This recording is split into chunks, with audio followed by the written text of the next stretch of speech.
Petroleum पदार्थमा मात्र होइन, खाने तेलमा पनि सहुलियत पाउनु पर्यो, हरेक चाहिँ खाद्यान्नमा सहुलियत पाउनु पर्यो। जसले नियुक्ति गर्नुभएको छ उहाँहरूकै मनपरीमा चाहिँ ती आयुक्तहरूले चाहिँ ठाडो चुनौती दिने गर्छन् विद्यार्थी सङ्गठनलाई। तैपनि हामीले चाहिँ उहाँहरूलाई चाहिँ तपाईँहरूको यो कदम गलत छ, तपाईँहरूले अहिले गलत गरिरहनु भएको छ।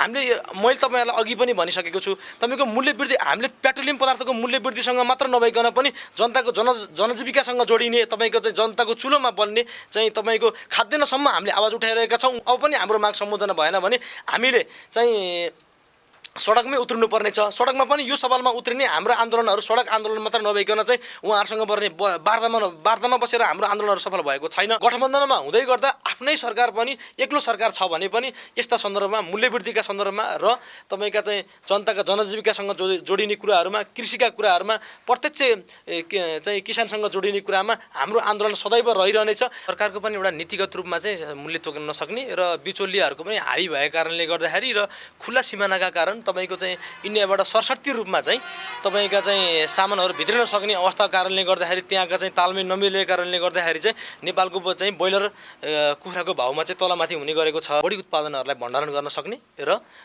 जति पनि उत्पादन चाहिँ उपभोग हुन्छ त्यसलाई उपभोग गरेर जति पनि चाहिँ बढी भएका चाहिँ सामानहरूलाई, कृषि उत्पादनहरूलाई चाहिँ भण्डारण केन्द्र बनाएर प्रत्येक गाउँपालिका, नगरपालिका र सकेसम्म प्रदेश सरकारले नै यसलाई चाहिँ विभिन्न पहल गर्नुपर्छ। महँगो मूल्यतिर राख्नु परेको छ, त्यो नीतिगत भ्रष्टाचार हो। त्यो बुझेर नेताले नै गरिरहेको भ्रष्टाचार हो। तपाईँले बुझ्न सकिरहनु भएको छ। तपाईँ हामी बुझिरहेका छौँ। हामी यस्ता भ्रष्टाचारका विरुद्धमा अखिल क्रान्तिकारी धादिङमा मात्र नभइकन देशैभरि लाग्नेछ।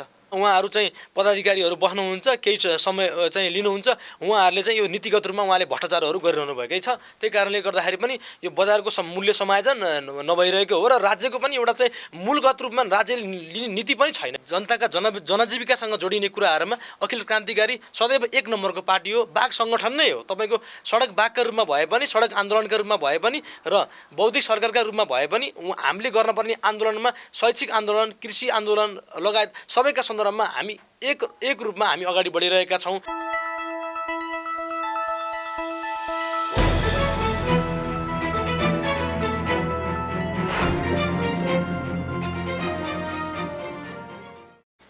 नमस्ते।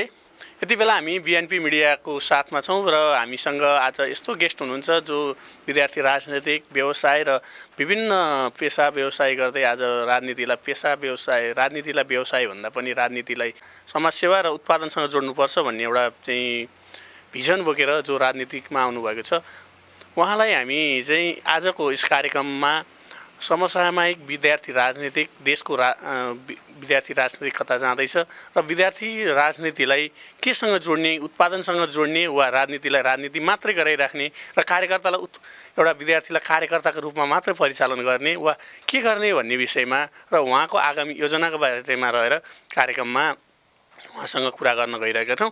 कार्यक्रममा अखिल क्रान्तिकारी धादिङका अध्यक्ष विनोद आचार्य हुनुहुन्छ। उहाँलाई चाहिँ कार्यक्रममा स्वागत छ। हजुर नमस्कार। हजुर हामी चाहिँ समसामयिक विषयमै छौँ। अहिले चाहिँ तपाईँ धादिङ अखिल क्रान्तिकारीका अध्यक्ष पनि हुनुहुन्छ र चाहिँ तपाईँले यसरी विभिन्न उतार चढावबाट विद्यार्थी राजनीतिमा आइरहनु हुँदा र चाहिँ के खालको महसुस गरिरहनु भएको छ विद्यार्थी राजनीतिको आज यो अवस्थामा आइपुग्दाखेरि? आजको यस अवस्थामा आइरहँदाखेरि जब मैले चाहिँ एउटा स्कुल राजनीतिबाट सुरुवात गरेको थिएँ, एउटा अखिल क्रान्तिकारीको इकाइको सदस्य भएर मेरो राजनीतिक यात्रा सुरु भएको थियो। त्यही सँगसँगै यसमा चाहिँ जब सदस्यबाट तपाईँका चाहिँ काम गर्दै जाँदाखेरि सुरुको अवस्थामा विभिन्न कामहरू गर्न सकिरहेको अवस्था थिएन।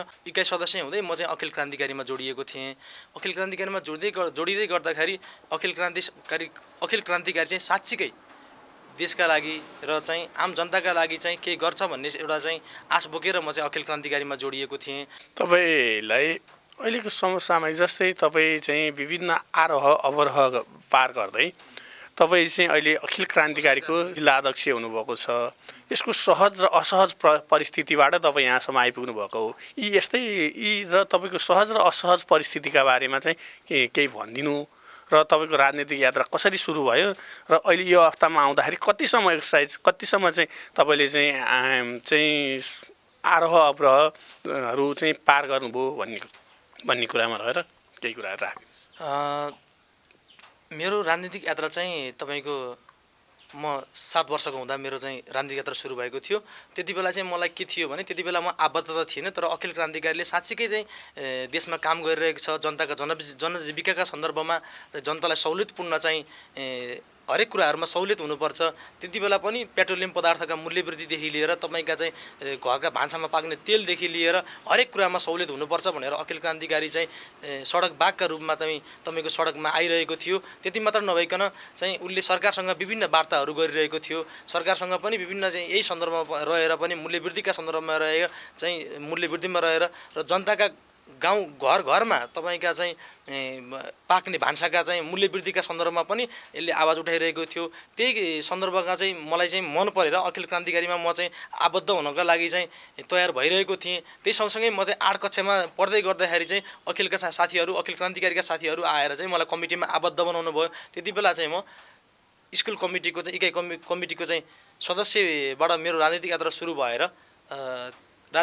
सुरु भएर बिस्तारै म चाहिँ मछिन्द्र बहुमुखी क्याम्पसको मूल इकाइ कमिटीको अध्यक्ष समेत भएर त्यसै क्याम्पसमा चाहिँ सोभिउ सभापतिको उम्मेदवार उठेको थिएँ। त्यति बेला चाहिँ तपाईँको चाहिँ हाम्रो काङ्ग्रेस सँग निकट विद्यार्थी सङ्गठन नेभी सङ्घसँग एलायन्स भएका कारणले गर्दाखेरि लास्ट आवरमा आएर चाहिँ एलायन्स भएका कारणले गर्दाखेरि उनीहरूले सभापति पाउने र हामीले चाहिँ सचिव पाउने भएका थियौँ। त्यति बेला म सचिवका चाहिँ उम्मेदवार भएर त्यहाँनिर चाहिँ निर्वाचन हामीले प्रक्रिया गएका थियौँ। त्यसमा चाहिँ एमाले एकापट्टि थियो भने हामी चाहिँ यतापट्टि नेभी सङ्घ र अखिल क्रान्तिकारी चाहिँ गठबन्धन भएर हामी चाहिँ त्यहाँनिर चुनाव लडिरहेका थियौँ। त्यसमा हामीले जित हासिल गरेका थियौँ। त्यो जित हासिल गर्दाखेरि पनि त्यहाँको विद्यार्थी आन्दोलनलाई बुझ्नका लागि, त्यहाँका शैक्षिक आन्दोलनलाई परिवर्तन गर्नका लागि हाम्रो त्यो टिमले चाहिँ त्यहाँनिर चाहिँ त्यहाँका विद्यार्थीहरूका छात्रवृत्ति पाउने सन्दर्भमा त्यहाँ चाहिँ पढाइमा चाहिँ आर्थिक रूपले चाहिँ पढ्न नपाउने विद्यार्थीहरूका लागि हामीले खोजी त्यस्ता विद्यार्थीहरूलाई चाहिँ पढाउनका लागि हाम्रो त्यो सोभिउले पनि त्यहाँ काम गरिरहेको थियो। त्यो सँगसँगै मेरो चाहिँ राजनीतिक यात्रा केही रूपमा चाहिँ अलिकति सोभिउ सचिव बन्ने बित्तिकै अलिकति जिल्ला स्तरमा पनि अगाडि बढेको थियो। त्यति बेला म यतापट्टि चाहिँ तपाईँको मछिन्द्र बहुमुखी क्याम्पसको सोभिउ सचिव भइरहँदाखेरि उतापट्टि जिल्लाका कार्यक्रमले चाहिँ जिल्ला सदस्य अखिल क्रान्तिकारीको जिल्ला सदस्यमा आबद्ध भएर तपाईँको त्यहाँबाट राजनीतिक यात्रा मेरो सुरु भयो। जिल्ला सदस्य हुँदै गर्दाखेरि लगभग 7-8 वर्षको पेरिफेरीमा रहेर विभिन्न आन्दोलन, शैक्षिक आन्दोलन, तपाईँको यस धादिङ जिल्लाभरि रहेका चाहिँ सबै विद्यालयहरूमा चाहिँ भएका हरेक शैक्षिक गतिविधिहरूमा रचनात्मक रूपमा, मानवीय रूपमा र तपाईँका चाहिँ भावनात्मक रूपमा हामी त्यहाँ चाहिँ सबै विद्यालयहरूमा जोडिएका थियौँ। हामीले त्यहाँ अखिल क्रान्तिकारीहरू जन्माएका थियौँ। त्यति मात्र नभइकन अखिल क्रान्तिकारी मात्र जन्माउने नभइकन त्यहाँभित्र भएका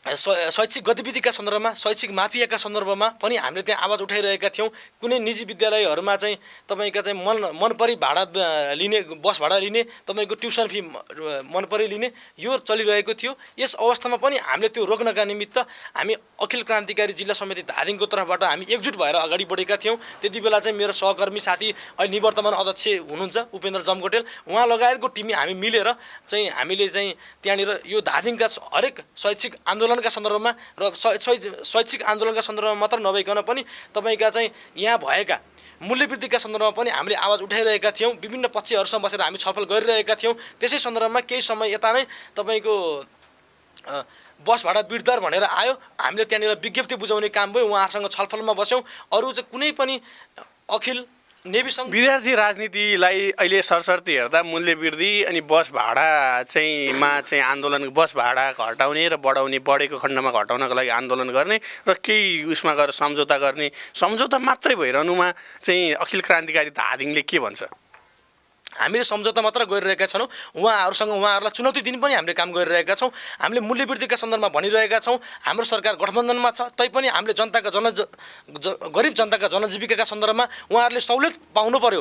उहाँहरूले यो पेट्रोलियम पदार्थमा मात्र होइन, खाने तेलमा पनि सहुलियत पाउनु पर्यो। हरेक चाहिँ खाद्यान्नमा सहुलियत पाउनु पर्यो। तपाईँको खाद्यान्नमा पेट्रोल र ग्यासमा चाहिँ सहुलियतको कुरा गरिरहँदा जस्तै एउटा अहिले पेट्रोल बढेर तपाईँको मलाई लाग्छ 103 हो या कति हो, मैले ठ्याक्क भुलेँ, मसँग त्यो भएन। अहिले जम्मा 137 पुग्यो ग्रामीण भेगमा र त्यस आधिकारिक भनेको 136 हो र 1550 मा हामी ग्यास किन्छौँ भने अहिले मानिसको घरमा पाक्ने तेल नुन चामलमा त गएको 2 वर्षको बिचमै हेर्ने हो भने हामीले 1300मा 150मा किन्ने तेल 140मा किन्ने तेलहरू 250 हुँदा चाहिँ अखिल क्रान्तिकारी चाहिँ र तपाईँहरूको गठबन्धनमा रहेको तपाईँको चाहिँ गठबन्धनमा रहेको चाहिँ विद्यार्थी सङ्गठनहरूले के हेऱ्यो त्यति बेला जनताको त्यो मारको बारेमा किन बोलेन?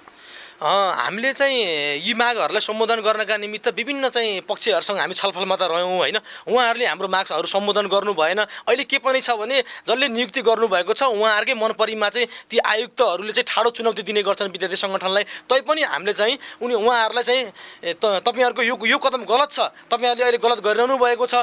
मैले तपाईँहरूलाई अघि पनि भनिसकेको छु, तपाईँको मूल्य वृद्धि हामीले पेट्रोलियम पदार्थको मूल्य वृद्धिसँग मात्र नभइकन पनि जनताको जनजीविकासँग जोडिने तपाईँको चाहिँ जनताको चुलोमा बल्ने चाहिँ तपाईँको खाद्यान्नसम्म हामीले आवाज उठाइरहेका छौँ। उहाँहरूले हाम्रो माग सम्बोधन गर्नुभएको छैन। तथापि हामी केही समयपछि उहाँहरूले चाहिँ यो राजनीतिक पार्टीहरूले चाहिँ नियुक्ति गर्नुभएका चाहिँ नियुक्ति लिने साथीहरूले हाम्रा कुराहरू सुनिरहनु भएको छैन। उहाँहरूलाई हामीले विभिन्न समयमा विभिन्न चाहिँ चुनौतीहरू दिएका छौँ। अब पनि हाम्रो माग सम्बोधन भएन भने हामीले चाहिँ सडकमै उत्रनु पर्ने छ। सडकमा पनि यो सवालमा उत्रिने हाम्रो आन्दोलनहरू सडक आन्दोलन मात्र नभइकन चाहिँ उहाँहरूसँग पर्ने वार्तामा बसेर हाम्रो आन्दोलनहरू सफल भएको छैन। अब हामी सडकमा उत्रिएर भए पनि उहाँहरूका चाहिँ नराम्रो मूल्य वृद्धि त यो एक खालको चुनौती नै छ नेपालको। तपाईँको चाहिँ खाने तेल अहिले सरसर्ती हेर्दा हामीले खाने तेललाई मूल्य वृद्धिमा लिएका छैनौँ, किनकि त्यो गरिब जनताको घरमा पाक्ने खानामा लगाइने चिज हो। यी पेट्रोल ग्यास भनेको चाहिँ हुँदा खाँदा अलि ठुला बडाहरूको लागि अत्यावश्यक चिज हो। तर डिजेल चाहिँ एउटा साधारण बस चल्ने डिजेलमा चाहिँ अझ मूल्य वृद्धि यो बढेको मूल्य वृद्धिमा पनि केही पर्सेन्टै टोकेर घटाउनको लागि अखिल क्रान्तिकारी त्यहाँ चाहिँ किनकि प्रत्यक्ष जनता जोडिने भएको हुनाले त्यसमा चाहिँ अखिल क्रान्तिकारीले माग राख्छ कि राख्दैन? हामीले जब तपाईँले अघि नै भनिसक्नु भएको छ, तपाईँले यो चाहिँ 136 र 137मा जुन पेट्रोलियम पदार्थ चाहिँ मूल्य वृद्धि भइसकेको थियो तत्कालै हामीले चाहिँ एक किसिमको विज्ञप्ति पनि निकालिसकेका छौँ होइन। त्यति मात्र नभइकन गठबन्धनको सरकार छ तैपनि हामीले हाम्रो यही सरकारलाई पनि भनिरहेका छौँ जनताका जनजीविकाका सन्दर्भमा जोडिने कुराहरूमा तपाईँहरू लचिलो हुनु भएन। तपाईँहरूले हिजो चाहिँ केपीले चाहिँ नियुक्ति गरेको मान्छे उसको चाहिँ कमिसनका लागि जाने त्यस्ता मान्छेलाई नियुक्तिबाट हटाएर चाहिँ त्यहाँ राम्रो मान्छे लिएर आउनु पर्यो। तपाईँको यो मूल्य वृद्धिलाई चाहिँ तल अलिकति पनि जनताका सन्दर्भमा अलिकति सहुलियत दिएर भए पनि जनताका सन्दर्भमा अलिकति सहुलियत दिएर भए पनि यसलाई चाहिँ घटाएर केही मूल्यलाई समायोजन गरेर तपाईँहरू अगाडि बढ्न सक्नुहुन्छ भन्ने कुराहरू हाम्रो रहेको छ होइन। तत्कालै हामीले चाहिँ सडक आन्दोलन भन्दाखेरि पनि वार्तामै बसेर उहाँहरूसँग वार्तामै बसेर हामी छलफलमा गरौँ भन्ने कुराहरू रह्यो होइन। हामीले यहाँका चाहिँ जिल्लाका सन्दर्भमा पनि चाहिँ एउटा किसिमको चाहिँ हामीले वार्ता गरिसकेका छौँ। तैपनि उहाँहरूका चाहिँ अब चाहिँ मागहरू पुरा गर्ने चाहिँ पक्ष छैन र चाहिँ केन्द्रबाट नि हाम्रो पनि केन्द्रबाट पनि आन्दोलनहरू भइरहेको छ। त्यो केन्द्रीय आन्दोलनमा हाम्रो सहभागिता रहेको छ। त्यो आन्दोलनलाई सफल पार्नका निमित्त हामी आफै पनि गइरहेका छौँ। तर तत्कालका लागि उहाँहरूले माग सम्बोधन गर्न सक्ने छैनौँ भनेर भनिसक्नु भएको छ। उहाँहरूले चाहिँ केपीले हिजो नियुक्ति गर्नुभएको थियो, केपीओले नियुक्ति गर्नुभएको थियो, त्यही कमिसनका लागि उहाँले आज यो बोलिरहनु भएको छ भन्ने चाहिँ अहिलेको निचोड नै हाम्रो केन्द्रीयतादेखि लिएर तल्लो जिल्ला कमिटीसम्म त्यही पर्न आएको छ।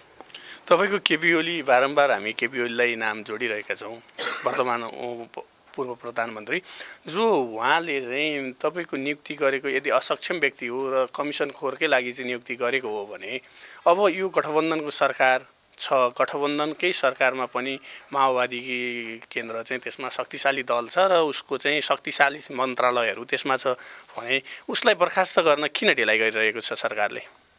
अब नियुक्ति लिइसकेपछि उहाँलाई पनि चाहिँ अन्य कुनै एउटा क्षेत्रमा पठाउनु पर्ने हुने रहेछ होइन। तपाईँको त्यो सन्दर्भमा पनि अब चाहिँ त्यहाँनिर अब राजनीतिक खिचातानी तपाईँको चाहिँ गठबन्धनभित्र पनि एउटा किसिमको चाहिँ तालमेल नमिलेको देखिन्छ होइन, तालमेल नमिलेको देखिन्छ। त्यो सन्दर्भमा पनि के हो भने हाम्रो चाहिँ माओवादी केन्द्रले चाहिँ बारम्बार चुनौती दिइरहेको छ। तपाईँको यो कदम गलत छ र पार्टी के अरे अखिल क्रान्तिकारीले चाहिँ बारम्बार चुनौती दिइरहेको छ। तपाईँको यो कदम चाहिँ गलतै छ, तपाईँ सचिनुपर्ने हुन्छ, तपाईँले यो मूल्य वृद्धिलाई चाहिँ समायोजन गर्नुपर्छ भन्ने हाम्रो माग रहेको छ। अब चाहिँ गठबन्धनको सरकार छ, तैपनि गठबन्धनको सरकार हुँदै पनि हामीले त्यही गठबन्धनको सरकारमा रहेर पनि हामी चाहिँ तपाईँको त्यही सरकारलाई पनि हामीले चुनौती दिइरहेका छौँ नि त। गठबन्धन भनिरहँदा हिजो चाहिँ संसदको कुविरुद्ध लागेको चाहिँ विद्यार्थी त्यसपछि चाहिँ केपी ओली सरकारमा रहिरहँदाखेरि चाहिँ एउटै चाहिँ गठबन्धनमा रहेको काङ्ग्रेसको भातृ सङ्गठन विद्यार्थी भातृ सङ्गठन नेविसँग पाखा लाग्नुमा यही चाहिँ गठबन्धनभित्रको दरारको कारण हो। जहाँसम्म लाग्छ उहाँहरूको चाहिँ अहिलेको जुन उहाँहरूले चाहिँ कुनै पनि किसिमका गतिविधि नगरिरहनु भएको छ। हामीले चाहिँ गठबन्धनमै छौँ तैपनि चाहिँ मूल्यवृद्धिका सन्दर्भमा हामीले चाहिँ सडकमा चाहिँ आएर चाहिँ होइन, मैले त्यो भन्न खोजिरहेको होइन। जुन चाहिँ गठबन्धन हामी चाहिँ हिजो केपी ओली भूतपूर्व प्रधानमन्त्री केपी ओली चाहिँ सत्तामा रहिरहँदाखेरि चाहिँ गठबन्धनमा रहेका दलका भातृ सङ्गठन जो चाहिँ एउटा चाहिँ देशको बुद्धिजीवी सर्कल त्यसपछि क्रान्तिकारी एउटा चाहिँ काङ्ग्रेसभित्र पनि क्रान्तिकारी खालको चाहिँ स्वभाव निकाल्ने चाहिँ नेताहरू त्यसबाटै उत्पादन हुने विद्यार्थी सङ्गठन नेविसँग आज चाहिँ गठबन्धनका चाहिँ विद्यार्थी सङ्गठनहरूमा नरहेर आन्दोलनको चाहिँ कार्यक्रमहरू घोषणा नगरिरहँदा र आन्दोलनमा सहभागी नभइरहँदा कि यो चाहिँ गठबन्धन मैले भन्न खोजेको गठबन्धन सरकारको गठबन्धनमै प्रश्न हो। सरकारको गठबन्धनमा प्रश्न भन्दाखेरि पनि उहाँहरूको चाहिँ तपाईँको के छ भने उहाँहरूले सरसर्ती नस्वीकार रहने अवस्था भइरहेको छ होइन। उहाँहरूलाई चाहिँ हामीले आन्दोलनमा जोड्यौँ भनिरहँदाखेरि पनि उहाँहरूले चाहिँ त्यति उत्सुकता देखाइरहनु भएको छैन। उहाँहरूको पनि यसमा चाहिँ केही न केही हात रहेको चाहिँ तपाईँको चाहिँ त्यो प्रवृत्तिसँग हिजो केपी ओलीले नियुक्ति गरेका सन्दर्भमा उहाँहरूको पनि त्यसमा तालमेल मिल्न गएको होला जहाँसम्म लाग्छ होइन। तर उहाँहरूले चाहिँ यो आन्दोलनलाई सहभागितालाई यो आन्दोलनमा चाहिँ मूल्यवृद्धिको आन्दोलनमा नजोडिनुको कारण चाहिँ तपाईँले भनेको जस्तो नै हुनसक्छ। तपाईँको हामी विद्यार्थी राजनीतिलाई खालि राजनीति मात्रै जोडिरहेछौँ। यो चाहिँ कस्तो हो भने अहिले विगतलाई हेर्ने हो भने विभिन्न दलको भातृ सङ्गठनबाट आउने चाहिँ राजनीतिक दलका चाहिँ नेताहरू जो चाहिँ बढीभन्दा बढी चाहिँ विद्यार्थी राजनीतिबाट जोडिन्छ उहाँहरू चाहिँ विद्यार्थी राजनीतिबाट केन्द्रीय राजनीतिमा जानेहरू चाहिँ एउटा चाहिँ पेन्डुलम मात्रै भइरहनुको मुख्य कारण के होला? तपाईँको जस्तो प्रश्न हामीले विभिन्न मिटिङहरूमा राखेका थियौँ, जिल्ला कमिटीको मिटिङमा राखेका थियौँ। तर के हो भने अब जबसम्म चाहिँ एउटा विद्यार्थी जीवन पार गरिसकेपछि वा विद्यार्थी जीवनमा रहिरहँदाखेरि तपाईँको एउटा उत्पादनमुखी कार्यमा हामी जोडिन सकेनौँ भने यही कुरा होइन, उत्पादनमुखी कार्यमा जोड्न सकेनौँ भने हामीले चाहिँ देश विकासका सन्दर्भमा देश समृद्धि हुने कुरामा पनि हामी चुक्न सक्छौँ होइन। तपाईँको भनाइ चाहिँ के हो भने जो चाहिँ उत्पादनसँग जोडिँदैन जो चाहिँ आफ्नो चाहिँ आयमूलक कामहरूमा जोडिँदैन ती व्यक्ति राजनीतिमा आउँदा र बिस्तारै जनतामा चाहिँ उसको चाहिँ असर जनताले उसलाई नपत्याउने र ऊ चाहिँ खुलेर हिँड्दा पनि आफ्नो आर्थिक कारणले गर्दाखेरि चाहिँ अलि एक्टिभ हुन नसक्ने हो। तपाईँले भनेको जस्तो नै हो। अब यसमा पनि जस्तो विद्यार्थी राजनीति गर्दाखेरि चाहिँ एउटा विद्यार्थी जीवनमा चाहिँ तपाईँको कुनै एउटा चाहिँ उत्पादनमुखी कार्यमा जोडिँदै गर्दा उत्पादनमुखी कार्य मात्र उत्पादनमुखी कार्य भन्दा पनि तपाईँको कृषिसँग सम्बन्धित उत्पादन कार्यमा जोडिनुपर्छ भन्ने चाहिँ मेरो पनि धारणा हो। र अबको चाहिँ मैले मेरो जिल्ला समितिलाई पनि प्रत्येक विद्यार्थीलाई कमसेकम उत्पादनमा जोड्ने र देशलाई कृषि उत्पादनमा जोडेर देशलाई समृद्धि बनाउनतर्फ चाहिँ लाग्नुपर्छ भन्ने कुराहरू नै हाम्रो मिटिङमा छलफल हुँदै आइरहेको छ। अबका दिनमा पनि यी आन्दोलनहरूलाई चाहिँ शैक्षिक आन्दोलन मात्र हाम्रा चाहिँ आन्दोलनहरू शैक्षिक आन्दोलन मात्र नभइकन उत्पादनमुखी आन्दोलन हुनुपर्छ। तपाईँको चाहिँ उत्पादनमुखी आन्दोलन केमा हुनुपर्छ भने कृषिमा उत्पादनमुखी भएर देशलाई समृद्धितर्फ लानु नै हो। कृषिमा उत्पादनमुखी भइरहँदा चाहिँ कस्तो हुन्छ भने हिजोदेखि हामीले विगतदेखि हेर्छौँ जस्तै सरकारको गैर जिम्मेवारी फन्ड हो या के हो कुनै पनि कृषक सन्तुष्ट भएर कृषिमा लगानी गर्ने अवस्था नरहिरहँदा विद्यार्थीलाई कृषिमा जोडेर उनीहरूको चाहिँ आय आर्जनमा वृद्धि गर्न सकिएला? यसमा चाहिँ के छ भने सरकारले चाहिँ कृषि पेसामा अहिलेसम्म खासै के छ भने निम्न स्तरको वर्गलाई उसले समेट्न सकेको रहेको छैन। जो चाहिँ नेताहरूको नजिक अगाडि पछाडि जान्छ उहाँहरूको लागि चाहिँ अनुदान आउने तर साँच्चीकै जो किसान हो जो वास्तविक किसान हो उहाँहरूको लागि चाहिँ राज्यले कुनै पनि न सहुलियत छ न अनुदान छ न चाहिँ राज्यले हेरेको छ होइन। यो अवस्थामा अब हामीले चाहिँ युवा विद्यार्थीहरूले चाहिँ यसलाई चेन्ज गराएर भोलिको राजनीतिक भविष्य बोक्ने त युवा विद्यार्थी नै हो। त्यही कारणले गर्दाखेरि अहिले नै बेस बनाएर यो आन्दोलनहरूमा चाहिँ कृषिका कुराहरू जोडिएर कृषिलाई चाहिँ उत्पादनसँग जोडिएर लैजान सकेको खण्डमा अब यही सन्दर्भमा परिवर्तन हुन नसके भने अबका आन्दोलनहरूमा अबका पुस्ताहरूले चाहिँ कमसेकम कृषिलाई नै अगाडि लगेर देशलाई समृद्धितर्फ लानको लागि चाहिँ कृषि नै सबैभन्दा ठुलो कुरा हो भनेर चाहिँ अगाडि बढ्नुपर्ने हुन्छ। तर चाहिँ अहिले देशमा जो सरकारमा आए पनि तपाईँको चाहिँ जो नजिक नेताहरूको चाहिँ अगाडि पछाडि हिँड्ने उहाँहरूले मात्र पाउने र जो वास्तवमा चाहिँ किसान हो जो चाहिँ त्यसबाट राज्यले पाउनु पर्ने सेवा सुविधा र सहुलियत पाउनु पर्ने हो उहाँहरूले चाहिँ नपाउने छ होइन। यो व्यवस्थालाई हटाउनका निमित्त हामी पनि लाग्ने छौँ, हाम्रो जिल्ला समिति पनि लाग्ने छ, जिल्ला समिति धादिङ पनि लाग्ने छ र हामीले पनि अब हामीहरूले पनि व्यक्तिगत तर्फबाट पनि अब युवाहरूलाई चाहिँ शैक्षिक आन्दोलनसँग मात्र नजोडिकन उत्पादनमुखी आन्दोलनमा जोडिएर पक्कै पनि कस्तो हो भने अहिले सरसर्ती हेर्दा एउटा के छ भने विद्यार्थी आन्दोलन भनिसकेपछि मूल्य वृद्धिको लागि आन्दोलन गराउने दलका नेताहरूको चाहिँ एउटा चाहिँ मनपरी ढङ्गले परिचालन गराउने र दललाई अप्ठ्यारो पर्दाखेरि आन्दोलन गर्ने, बन्द हडताल गराउने, ढुङ्गा हान्ने लगायतका कामहरूमा मात्र विद्यार्थीलाई जोडिएको हामीले पाउँछौँ। अब यी यस्ता कुराहरूलाई चाहिँ अन्त्य गर्न अब कृषि क्रान्ति नै देशको लागि आवश्यक हो। कृषि क्रान्ति नै देशको लागि आवश्यक हो। तपाईँले भनिरहनु भएकै छ। के हो भने वास्तवमा देश परिवर्तन हुनका लागि युवा विद्यार्थीहरूको यो देशमा खाँचो छ। युवा विद्यार्थीहरूमा मध्ये पनि अबको यो के अरे शैक्षिक आन्दोलनलाई रचनात्मक रूपमा लिने र चाहिँ तपाईँका यहाँका धादिङभित्र भएका चाहिँ यस्ता नराम्रा गतिविधिहरूलाई रोक्ने र अब चाहिँ हामीले चाहिँ खाली ढुङ्गामुढा मात्र गर्ने, त्यसपछि लडाइँ झगडा मात्र गर्ने, पार्टीका चाहिँ तपाईँका चाहिँ आन्दोलनमा मात्र सहभागी मात्र नभइकन हाम्रा आन्दोलनलाई कतै अब चाहिँ उत्पादनमुखी कार्यमा जोड्ने, कृषि कार्यमा जोड्ने र चाहिँ समग्र धादिङलाई नै हामीले चाहिँ कृषिमा जोडेर आम विद्यार्थीहरूलाई जोडेर चाहिँ तपाईँको चाहिँ व्यावसायिक रूपमा कुनै पनि चाहिँ हिजो हामीले घरयासी रूपमा हिजो हाम्रो आमा बुवाले घरयासी रूपमा पाल्नुहुन्थ्यो भने अब व्यावसायिक रूपमा चाहिँ व्यावसायिक रूपमा हामी चाहिँ कृषिमा जोडिरहँदा तपाईँको के हुन्छ भने हामीले अहिले सरसर्ती बजार भाउलाई नै जोडौँ। हामी हिजो चाहिँ कृषिमा जोडिनको लागि धेरै मान्छेहरू आए, जस्तै कोही लोकल कुखुरा पाल्ने नाममा आए, कोही चाहिँ टर्की पाल्ने नाममा आए, कोही व्यावसायिक बाख्रा पालन गर्ने रूपमा उसमा आए र कोही ब्रोइलर पाल्ने जो भने कृषिमै आए, यो चाहिँ पालनमा आए र कोही तरकारी खेतीमा आयो होला, कोही चाहिँ धान खेतीलाई व्यावसायिक रूपमा गर्न भनेर आयो होला, कोही फलफुल खेतीमा आयो होला। यी सबै मान्छेहरू अहिले बिस्तारै पलायन हुँदै विदेश जानुको मेन कारण के हुनसक्छ? अब यस्तो छ, तपाईँको म पनि यो कृषि पेसामा लगभग 7-8 वर्षदेखिबाट नै यही पेसामा छु होइन। तपाईँको के छ भने हामीले जुन रूपमा काम गरिरहेका छौँ, हामीले चाहिँ यो देशमा चाहिँ तपाईँको एउटा चाहिँ जुन मूल्य सरकारले तोक्नुपर्ने हो त्यो तोकिरहेको अवस्था छैन। जहिले हुन्छ जनता नै तपाईँको चाहिँ गरिब जनता नै आएर चाहिँ तपाईँ शासित हुनुपर्ने होइन। तपाईँका चाहिँ जब चाहिँ के अरे उपभोग गर्ने व्यक्तिहरूको ठाउँमा पुग्छ त्यो मूल्य वृद्धि दर बढी हुने, त्यसको मूल्य दर बढी हुने, तर जनताले एउटा गरिब जनताले पाउने मूल्य चाहिँ कम हुने।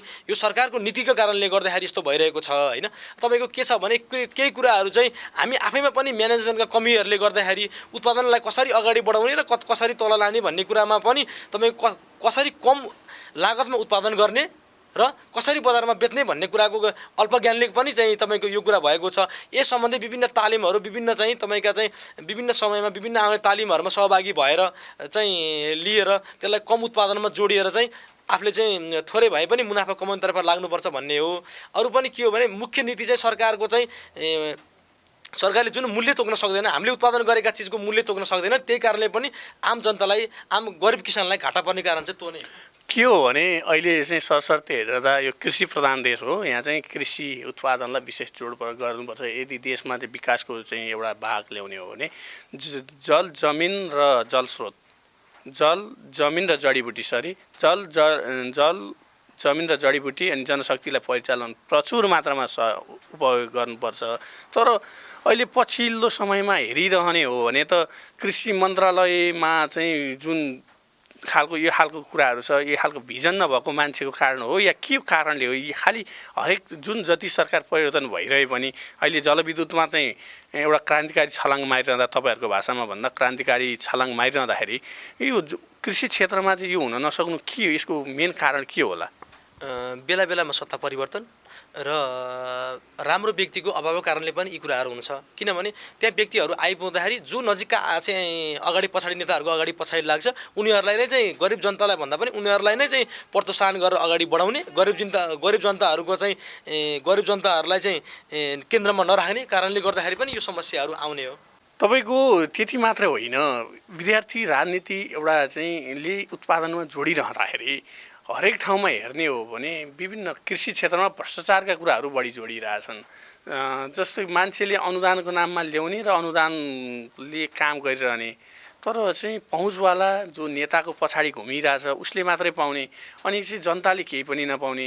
र राज्यबाट बनेको ठाउँहरूमा पनि जनताले त खासै चाहिँ उपलब्धि पाएको छैन र एउटा चाहिँ ब्रोइलर कुखुरा पाल्ने किसानले राम्रो रेट कहिले पनि पाउँदैन। यसमा हुनुमा के बिचौलियाकै हो?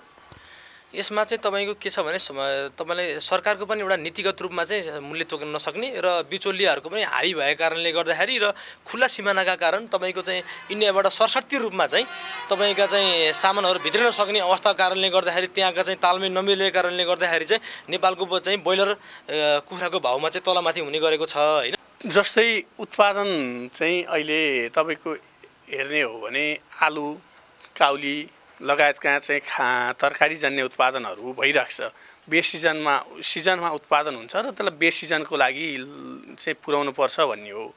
तर बेसिजनसम्म चाहिँ उसलाई भण्डारण गरेर विदेशीबाट आउनेलाई चाहिँ रोकेर केही मात्रामा रोकेर सिजनमा उत्पादन भएको चिजलाई बेसिजन चाहिँ बेमौसमी रूपमा चाहिँ हामीले चाहिँ लैरहनको लागि चाहिँ कस्ता खालको चाहिँ योजनाहरू चाहिँ अखिल क्रान्तिकारीले कृषि मन्त्रालयलाई दिन चाहन्छ, या चाहिँ अखिल क्रान्तिकारी धादिङले चाहिँ त्यो खालको चाहिँ योजनाहरू बनाएर चाहिँ आफ्नो आन्दोलन एउटा चाहिँ आन्दोलन भन्ने ढुङ्गामुढा गर्ने आन्दोलन नभइकन चाहिँ विज्ञप्तिको रूपमा चाहिँ कृषि मन्त्रालयले के दिन चाहनुहुन्छ?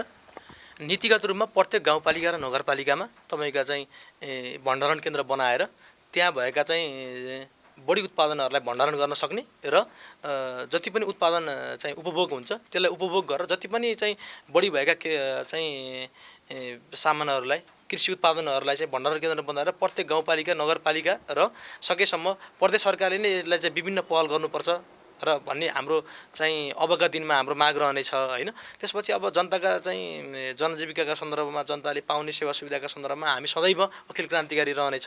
त्यसपछि तपाईँका चाहिँ अब यहाँ के चाहिँ अवस्था छ भने तपाईँको ठुलाबडाले मात्र चाहिँ यस्ता कुराहरू पाउने, अब भण्डारणका नाममा नुवाकोटमा तपाईँले थाहा पाउनु भएकै छ तपाईँको 11-12 करोडको त्यहाँ बजेट परेको छ। त्यही सन्दर्भमा पनि त्यहाँनिर त अहिले त्यहाँ जनताले राख्ने गरिबको जनताले राख्ने सन्दर्भमा चाहिँ त्यहाँ महँगो मूल्यतिर त्यहाँ राख्नु परेको छ। त्यो नीतिगत भ्रष्टाचार हो, त्यो बुझेर नेताले नै गरिरहेको भ्रष्टाचार हो। तपाईँले बुझ्न सक्नु भएको छ, तपाईँ हामी बुझिरहेका छौँ। हामी यस्ता भ्रष्टाचारका विरुद्धमा अखिल क्रान्तिकारी धादिङमा मात्र नभइकन देशैभरि लाग्नेछ।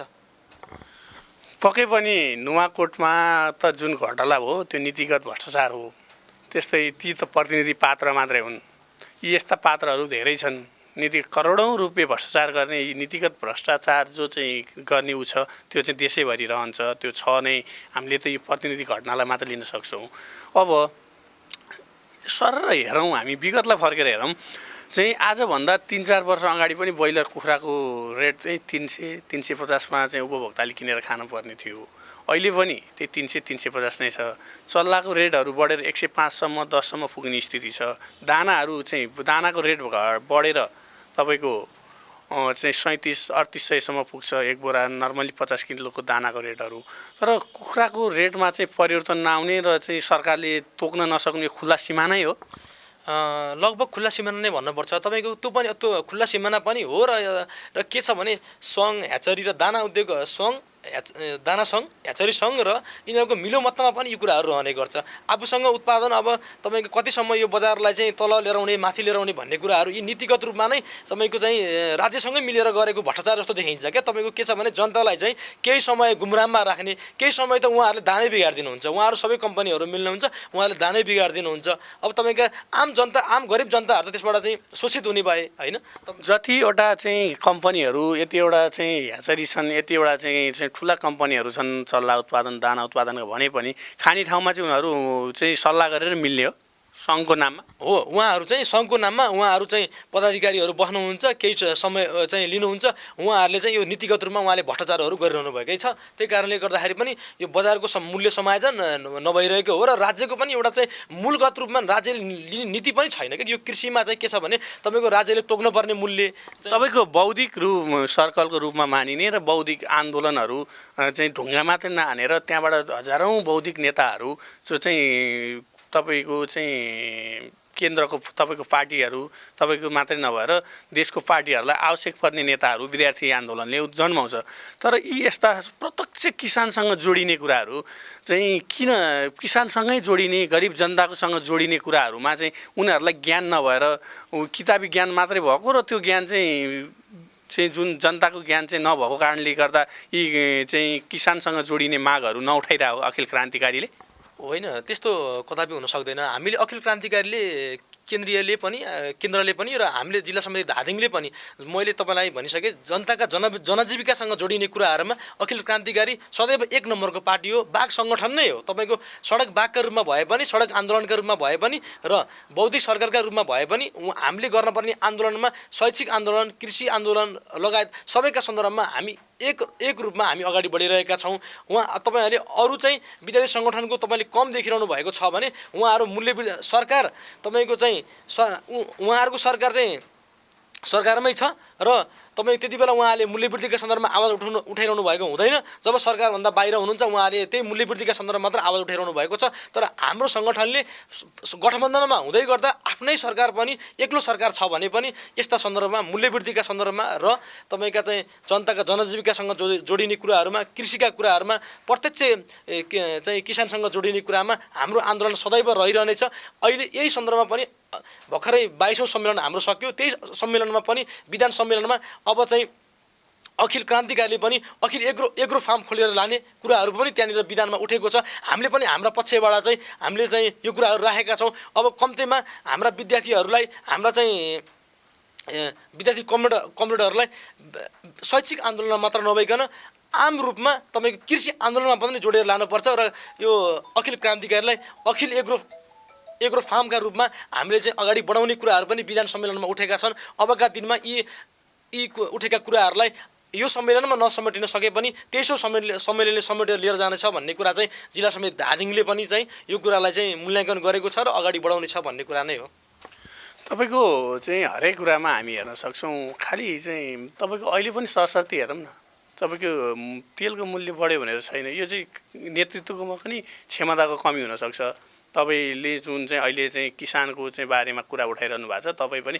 त्यो फिल्डबाट आउनुभयो र त्यो अब चाहिँ अखिल क्रान्तिकारीले उत्पादनसँग जोडिनुपर्छ यो कारण गऱ्यो भने हामी उत्पादनमा जोडिन सक्छौँ र हाम्रो सङ्गठन तपाईँको भाषामा भन्दा हाम्रो सङ्गठनहरू चाहिँ मजबुत हुनसक्छ भन्ने हो तर चाहिँ अहिले सरकारको नीतिमै परिवर्तन नआएसम्म चाहिँ यो चाहिँ तपाईँले भनेको जस्तै एग्रो फार्म सफल हुन्छ नेपालमा जहाँसम्म लाग्छ एउटा चाहिँ नीतिगत रूपमा एउटा चाहिँ सङ्गठन एक रूपमा अगाडि बढ्दाखेरि त्यहाँनिर विभिन्न भिजन भएका साथीहरू हुनुहुन्छ तपाईँको कृषिमै पनि एउटा सङ्गठन जोडिँदाखेरि एउटा केन्द्रीयतामा सङ्गठन जोडिँदाखेरि तपाईँको चाहिँ एउटा ठुलो सङ्गठन हो नि त अखिल क्रान्तिकारी भनेको ठुलो सङ्गठन हो त्यो कारणले गर्दाखेरि पनि त्यहाँभित्र विभिन्न भिजन भएका साथीहरू हुनुहुन्छ व्यावसायिक रूपमा जोडिएका साथीहरू हुनुहुन्छ त्यहाँ इन्जिनियर हुन्छ कृषि इन्जिनियर हुनुहुन्छ कृषि प्राविधिक हुनुहुन्छ कृषि जेटिए हुनुहुन्छ हरेक साथीहरू त्यहीँ हामीले भेट्ने हुन्छौँ त्यो कारणले गर्दाखेरि पनि हामी एक्लै लड्दाखेरि पनि त्यो सफल हुन नसके पनि नीतिगत रूपमा हामी एकै ठाउँमा चाहिँ भएर हामी लड्न सकेको खण्डमा साँच्चै देशमा एउटा कृषि क्रान्ति कृषिमा हुने सफलता चाहिँ हाम्रो यो अखिल एग्रो फार्मले हाम्रो यो योजना हो यो केन्द्रीयताको पनि भोलिको योजना हुनसक्छ होइन हामीले विधान सम्मेलनमा यो कुराहरू उठाएका छौँ भोलिका दिनमा यी कुराहरू पनि सफल हुन सक्नेमा चाहिँ हाम्रो जिल्ला तपाईँहरूको चाहिँ एउटा योजनाको रूपमा त्यो रह्यो अब चाहिँ अहिले चाहिँ तपाईँ राजनीतिज्ञ मात्र नभई अब रहँदा जस्तै अब चाहिँ अहिले विभिन्न मान्छेहरू चाहिँ कृषिबाट चाहिँ विचलित छन् के र कृषिमा तपाईँको चाहिँ सरकारको नीतिको कारण विचलित छन् अबको रूपमा अबका दिनहरूमा जस्तै ब्रोइलरै पाले पनि वा अरू कुनै चाहिँ पालन गरिरहँदा त्यसलाई चाहिँ अब सफल हुनको लागि नेपालको परिप्रेक्ष्यमा यो पोल्युसन लगायत चाहिँ पोल्युसनहरूले असर गर्छै गर्दैन त्यसलाई चाहिँ सफल हुन दिन्छ कि दिँदैन अहिलेको तपाईँले बढ्दो यो चाहिँ पोल्युसनले गर्दाखेरि तपाईँको कुखुरा व्यवसायमा चाहिँ आजको भन्दा 5-7 वर्ष अगाडिको कुखुरा व्यवसाय र अहिलेको व्यवसाय वास्तवमै फरक भएको छ। अब चाहिँ हामीले जसरी हामीले चाहिँ एउटा हामी बिच के पनि छ भने सफल हुनका लागि हामी बिच सबै साथीहरूलाई चाहिँ किसान साथीहरूलाई प्राविधिक रूपमा पनि म आफै पनि यो फिल्डका भएका कारणले तपाईँलाई मैले यो जानकारी गराउन चाहेँ। प्राविधिक रूपमा पनि उहाँहरूलाई ज्ञान नहुने, कुन बेला कुन औषधि खुवाउने, अनि तपाईँको मोर्टालिटीको पर्सेन्ट कतिसम्म हुने, ह्याचरीवालाले चाहिँ कस्तो चल्ला पठायो, दाना कम्पनीले कस्तो दाना पठायो भन्ने कुराहरू चाहिँ हामीमा नापजाँच गर्ने कुनै पनि संयन्त्र छैन। हामी नापजाँच गर्नै परेको खण्डमा चाहिँ काठमाडौँ पुग्न पर्ने जब हामीसँग कुखुरा बिग्रिसकेको हुनेछ त्यति बेला चाहिँ तपाईँको हामी चाहिँ त्रिपुरेश्वरको चाहिँ ल्याबमै जानुपर्ने। हामीले कमसेकम एउटा नगरपालिकाभित्र एउटा गाउँपालिकाभित्र यी तपाईँको कृषिका सन्दर्भमा वा चाहिँ तपाईँको यही पोल्ट्री व्यवसायकै सन्दर्भ ब्रोइलर कुखुराकै व्यवसायको सन्दर्भमा पनि हामीले यहाँ चाहिँ त्यो ल्याबलाई ल्याउन सकेको खण्डमा रोगको पहिचान त छिट्टै छोटो समयमै हुन्छ र छोटो समयमा हुँदाखेरि त्यसलाई खुवाउनु पर्ने औषधि चाहिँ छोटो समयमै खुवाउनु पर्ने हुन्छ होइन। अनि त्यो खुवाउँदाखेरि चाहिँ त्यसलाई निको भएर चाहिँ हामी अगाडि बढ्न सक्ने र त्यो किसानलाई पनि केही राहत हुने हुन्छ। तर के छ भने हामी चाहिँ कुखुरा बिरामी हुन्छ 2 दिन 3 दिनसम्म पनि तपाईँको चाहिँ काठमाडौँको ल्याबै भनेर दौडिनु पर्ने यो अवस्था चाहिँ हाम्रो रहेको छ। त्यही कारणले गर्दाखेरि यस्ता कुराहरूलाई चाहिँ कमसेकम यी कुराहरूलाई चाहिँ हटाउनको लागि यी कुराहरूको चाहिँ दूरी क्यापलाई चाहिँ कम गर्नको लागि सरकारले चाहिँ भनिरहेछ कि तपाईँको पार्टी सरकारमा छ र तपाईँको पार्टीले के भनिरहेछ भने हामीले गाउँमा सिंहदरबार भनिरहेछ है। तपाईँको प्रत्यक्ष किसान जनता र गरिब जनताहरूको जनजीविकामा नजोडिएकनसम्म यी सिंहदरबार यी यस्ता साना कुरा हुन् यिनीहरूले पनि चाहिँ जनताको उसमा गरिब जनताको उसमा त महत्त्व राख्छ होला नि होइन। तपाईँले भने जस्तै हाम्रो पार्टी गरिब किसानकै लागि, हाम्रो सङ्गठन गरिब किसानकै लागि जन्मिएको सङ्गठन हो र प्रत्येक सबैसँग के अरे प्रत्येक किसानका जनजीविकासँग हाम्रो सङ्गठन जोडिआएकै छ। तपाईँको अझ के पनि हो भने हाम्रो सङ्गठनले अब सिंहदरबार त लिएर आयो, तर के छ भने हामीले लिएर आएको सिंहदरबारमा अनियन्त्रले राज गर्ने, त्यसमा चाहिँ उहाँहरूले चाहिँ एउटा चाहिँ जनताहरूलाई भ्रममा पार्ने र हामीले ल्याएका मागहरूलाई सम्बोधन नगर्ने। तपाईँलाई यथार्थ रूपमा भन्दाखेरि हामी त्यसैभरमा चाहिँ हामीले चाहिँ सिंहदरबार भनेर लिएर आयौँ हेर्नुहोस् होइन। त्यसमा अरूको राज भएको कारणले गर्दाखेरि अरूले चाहिँ त्यहाँनिर चाहिँ दुस्साहस गरेको कारणले गर्दाखेरि चाहिँ हामी सफल हुन नसकेका हौँ। अब हाम्रै तपाईँको चाहिँ भइरहेको ठाउँमा, हाम्रै सरकार भइरहेको ठाउँमा हामीले त्यसमा चाहिँ पहल कदमी भूमिका राखेका छौँ। केही समयमा केही ठाउँहरूमा भइसकेका पनि छन् र केही ठाउँमा हुन बाँकी पनि छन् होइन। तपाईँको के छ भने मुख्य के रह्यो भने हाम्रो सङ्गठन बेगरको चाहिँ अर्को सङ्गठनको चाहिँ व्यक्तिले त्यहाँ जितेको छ भने त्यो ठाउँमा चाहिँ अखिल क्रान्तिकारीले भनेर हुँदैन, एमाले अखिल आउनु पर्यो चाहिँ काङ्ग्रेसको नेबीसँगै आउनु पर्यो भन्ने चाहिँ उहाँहरूको बुझाइ छ। यो गलत बुझाइको कारणले गर्दाखेरि साँच्चीकै यी कुराहरूमा परिवर्तन हुन नसकेको पनि हो। तपाईँको चाहिँ यी कुराहरूलाई यसरी जोडिरहँदा तपाईँको अखिल क्रान्तिकारी र नेभी सङ्घ अखिल जे भनिरहे पनि प्रत्यक्ष जनताको जनजीविकाको सवालमा त सबै मिलेर एकजुट भएर जान्दा राम्रो होला कि जस्तो पनि हामीले बाहिरबाट सरसर्ती हेर्दा यसरी बुझ्न सकिन्छ कि यो चाहिँ जनताको जनजीविकाको सवालमा राजनीतिक दलहरूले यताउता को नाममा चाहिँ रहिरहनु पर्ने हो।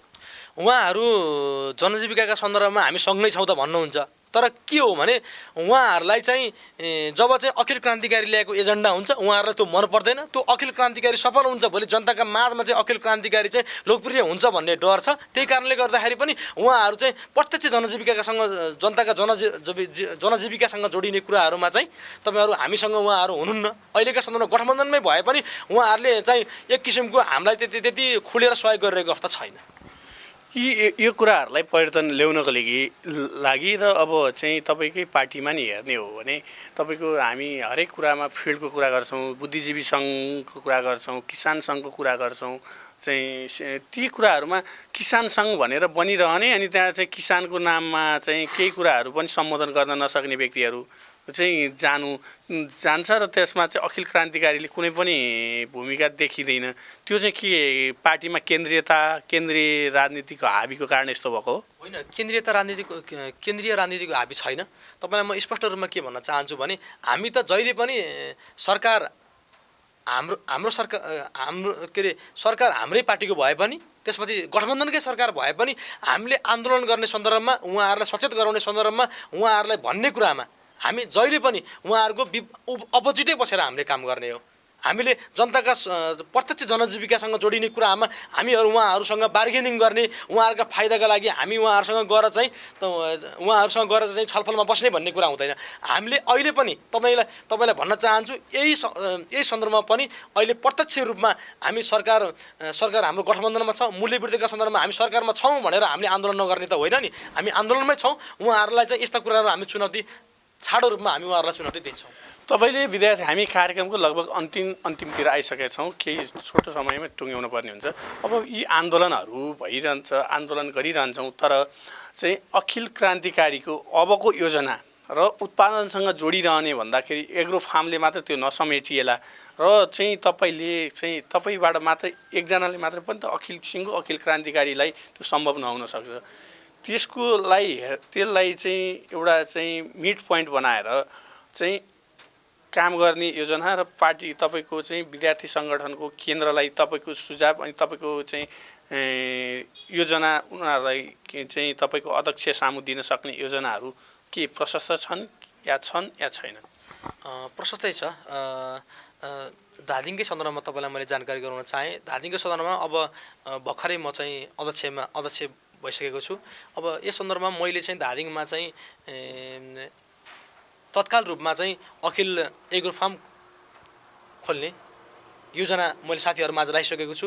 उहाँहरू हामी छलफलकै क्रममा छौँ। त्यति मात्र नभइकन धादिङ जिल्लाभरि हुने तपाईँका चाहिँ नीतिगत भ्रष्टाचारहरू, त्यसपछि तपाईँका शैक्षिक माफियाहरूका सन्दर्भमा यहाँका चाहिँ तपाईँका दलाली जहाँ विद्यालयमा भइरहेका छन् होइन, त्यसका सन्दर्भमा पनि तपाईँका चाहिँ हामी उहाँहरूसँग त्यस्ता कुराहरूमा हामी अगाडि बढ्ने र जति पनि धादिङभरिका विद्यालयहरूमा यो 13वटा गाउँपालिकाहरूमा गरिब आम जनताका छोराछोरी पढिरहेका छन् सामुदायिक विद्यालयहरूमा, त्यही विद्यालयहरूमा प्रत्येक विद्यालयमा हामी पुगेर हामी धुनबेसीदेखि हामी रुबी भ्यालीसम्म पुगेर ती विद्यालयहरूमा जो आर्थिक अवस्था कमजोर भएर पढ्न सकिरहनु भएको छैन उहाँहरूका लागि हामीले अबको केही समयमा नै उहाँहरूका सामु हामी पुग्ने, हामीले चाहिँ एक किसिमको छलफल पनि चलाइरहेका छौँ र हामी त्यो छलफलमा पनि छौँ र हामी अगाडि पनि बढ्नेछौँ। र त्यति मात्र नभइकन हामी अखिल क्रान्तिकारी रचनात्मक रूपमा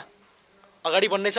रचनात्मक कसरी अगाडि बढ्छ भने विभिन्न कार्ययोजनासहित तपाईँको चाहिँ फुटबल प्रतियोगिता, हाजिर जवाब प्रतियोगिता लगायत अन्य विभिन्न विद्यार्थी जीवनमा चाहिँ आवश्यक पर्ने विभिन्न रचनात्मक कुराहरू लिएर अगाडि बढ्ने र मानवीय सन्दर्भमा पनि हामी चाहिँ गरिब जहाँ चाहिँ हाम्रा पहुँचभन्दा अलिकति माथि बसेर चाहिँ त्यो विद्यालयहरू बसिरहेका छन् उहाँहरूका लागि केही समयमा चाहिँ यही जाडो यामको मौसम छ, त्यति बेला हामी स्वेटरदेखि लिएर त्यहाँ चाहिँ शैक्षिक सामग्री, फुटबल, त्यहाँ चाहिँ डस्टबिन सहितका फोहोर उठाउने डस्टबिन सहितका सामग्रीहरू लिएर जाने पनि हामी तत्कालको निर्णय गरिसकेका छौँ। केही समयमा नै केही समयमै हामी त्यो ठाउँसम्म पुग्नेछौँ। हामी धुनबेसीदेखि हामी रुबी भ्यालीसम्म नै पुग्नेछौँ। हामी अखिल क्रान्तिकारी हामी त्यो डाँडा र भिर पाखा छ भनेर हामी चाहिँ त्यहाँ डराउने छैनौँ। हामी त्यहाँसम्मै पुगेर पनि अबका कार्ययोजना हामी अगाडि बढाउनेछौँ। र शैक्षिक आन्दोलनका सन्दर्भमा पनि तपाईँलाई म भन्न चाहन्छु, यहाँभित्र भएका धादिङभित्र भएका शैक्षिक माफियाहरूलाई हटाउनका निमित्त र शैक्षिक आन्दोलनलाई स्थापित गर्नका निमित्त अखिल क्रान्तिकारी एक नम्बर भएर चाहिँ अगाडि बढ्नेछ। एक नम्बरको सङ्गठन भएर